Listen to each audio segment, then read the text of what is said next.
In recent months, members of the mainstream media have been suggesting the need for a change in our diets to save the planet. Consider this excerpt from an article published by the UK-based The Guardian on September 10, 2011, by Felicity Lawrence. She is a special correspondent for The Guardian and best-selling author. Is it time we all gave up meat? By Felicity Lawrence, The Guardian, September 10, 2011. The two most pressing reasons for cutting back on meat today are climate change and global population growth. The post-war years have seen an explosion in the numbers of animals intensively reared for meat and milk. This livestock revolution and the change in land use that has gone with it, however, now contribute nearly 1/5 of global greenhouse gas emissions. Most people could do more for the climate by cutting meat than giving up their car and plane journeys. The UN predicts that the number of farm animals will double by 2050, except of course it can't. The livestock of Europe already require an area of vegetation 7 times the size of Europe to keep them in feed. If people in emerging economies start eating as much meat as we do, there simply won't be enough planet. Intensive meat production is a very inefficient way of feeding the world.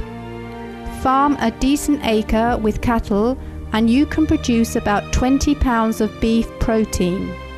Give the same acre over to wheat and you can produce 138 pounds of protein for human consumption.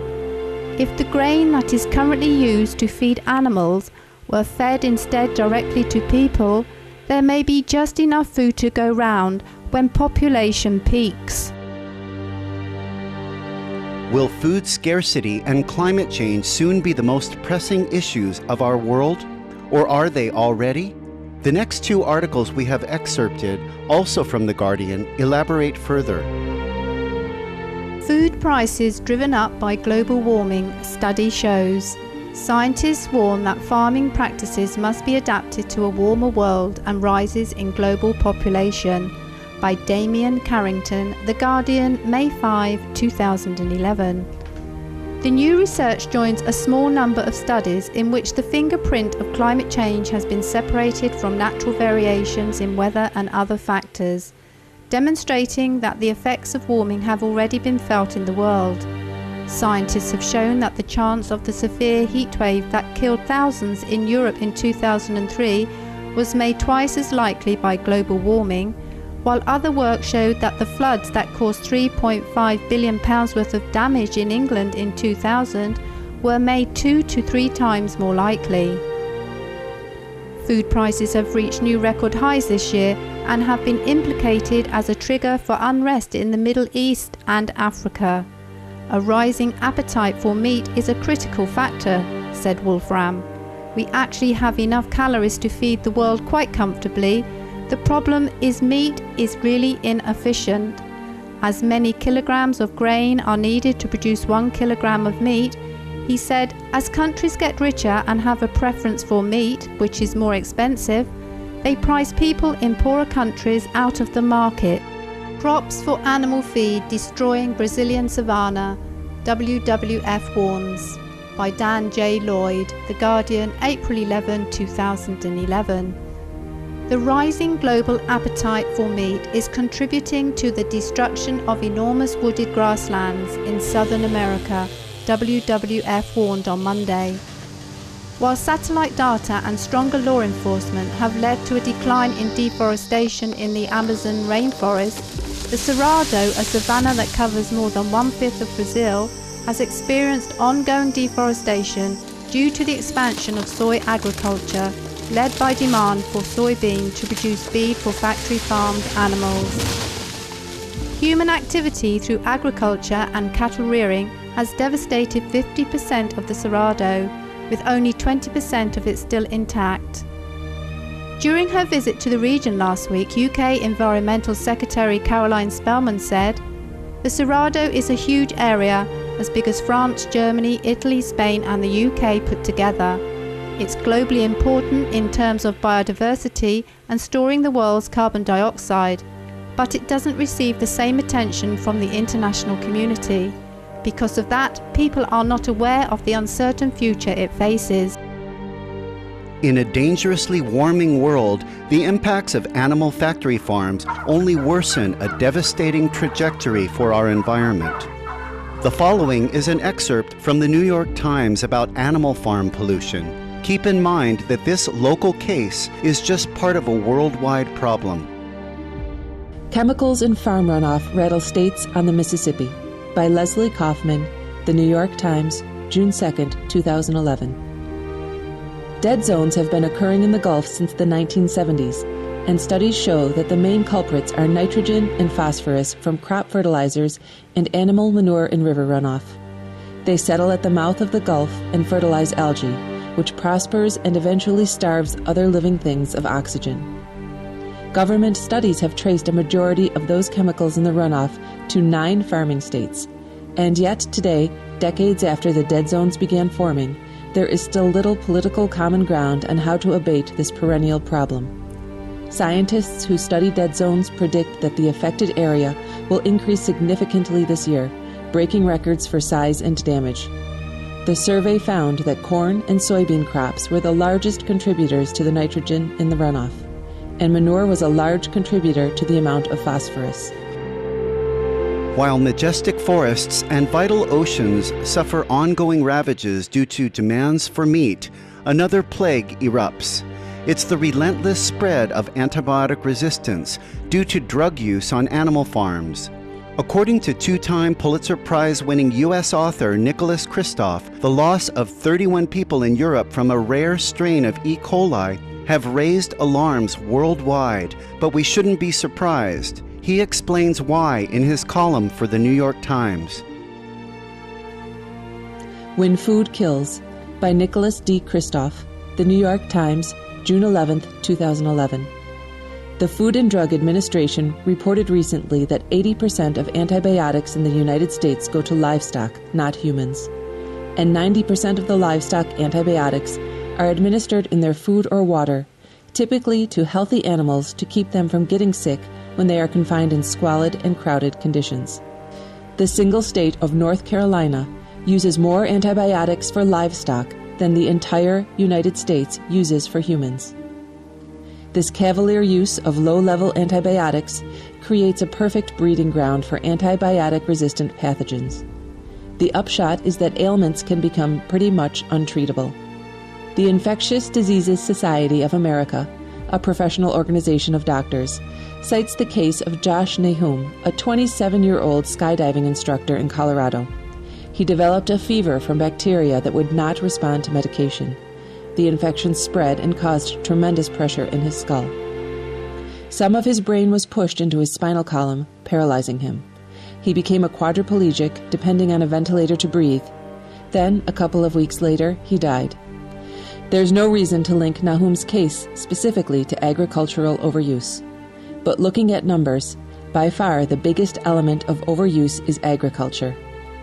We would never think of trying to keep our children healthy by adding antibiotics to school water fountains, because we know this would breed antibiotic-resistant bacteria. It's unconscionable that Big Ag does something similar for livestock. One of the most common antibiotic-resistant pathogens is MRSA, which now kills more Americans annually than AIDS and adds hugely to America's medical costs. An article this year in a journal called Applied and Environmental Microbiology reported that MRSA was found in 70% of hogs on one farm. The final 2 media reports for today focus on the solution. First, an article published in the New York Times summarizes a speech by His Royal Highness the Prince of Wales made this year at Georgetown University, USA. The Sustainable Prince by John M. Broder, The New York Times, May 4, 2011. Prince Charles said that organic, locally grown food accounts for only 2 to 3% of sales in the United States and Europe because it remains more expensive than food produced by industrial methods. One of the reasons for the huge price discrepancy, he said, is that governments encourage large-scale corporate farming through a variety of subsidies. These include direct support like payments to farmers and tariffs on imported agricultural goods, and indirect subsidies by not charging for the external costs of such farming methods, like air and water pollution and emissions of climate-altering greenhouse gases. The royal family has long received sizable government subsidies for its vast land holdings, many of which are classified as agricultural property. As things stand, doing the right thing is penalized, the prince said. Has the time arrived that we need to take a long, hard look at how public subsidies are geared? He said that governments should grasp one of the biggest nettles of them all by replacing the subsidies for food factories that mistreat animals and harm the land with incentives for a more humane and durable form of agriculture. The point, he said, is to achieve a situation where the production of healthy food is rewarded and becomes more affordable, and the Earth's capital is not so eroded. Hugh Fearnley-Whittingstall is a popular food and cookery writer and broadcaster in the UK. On August 26th, The Guardian announced notorious carnivore Hugh Fearnley-Whittingstall now eats little or no meat or fish. Here he explains why. Hugh Fearnley-Whittingstall, The Joy of Veg, by Hugh Fearnley-Whittingstall, The Guardian, August 26, 2011. We eat too much meat in the West, too much for our own health and far too much for the welfare of the many millions of animals we raise for food. I believe that factory farming is plain wrong environmentally and ethically, so it saddens me to say that despite some recent significant gains in the UK on poultry and pork welfare, the problems associated with the industrial production of meat are globally speaking as bad as ever. I now understand that in order to eat these foods in good conscience, I have to recognise, control and impose limits on my appetite for them. To that end, over the last 18 months or so, I have undergone a sea change in the way I cook. It began as an exercise, but it became nothing short of a small revolution. It is now the case that most of the meals I eat contain no meat or fish, and I can tell you, with my hand on my heart, that I eat better than ever. Why don't I allow a modest amount of meat into most things? Because it would be a cop-out. That's why. That approach is ultimately the wrong mindset for serious change. It suggests a kind of clinging onto meat, as if a meal is incomplete without it. That, I think, is the feeling we need to let go of. Meat is so familiar, so convenient, the easy route to something we instantly recognise as a proper meal. But there is absolutely no reason why we can't embrace vegetables in the same way. I have actually found it all rather liberating.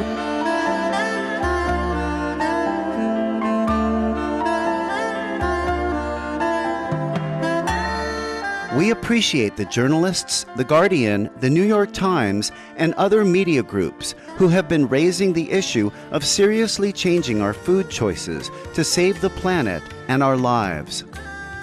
May we all adopt, as Mr. Fearnley-Whittingstall said, the liberating, organic, vegan way of living and farming for a safer future.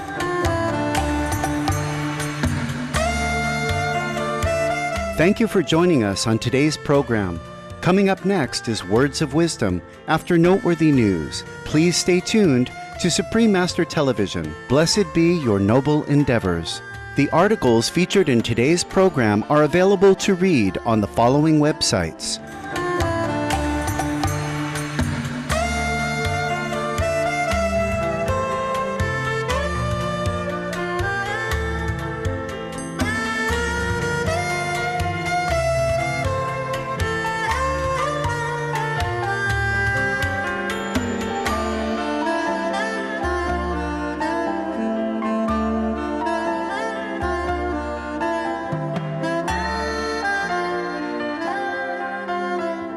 For more details, please visit www.suprememastertv.com/EE.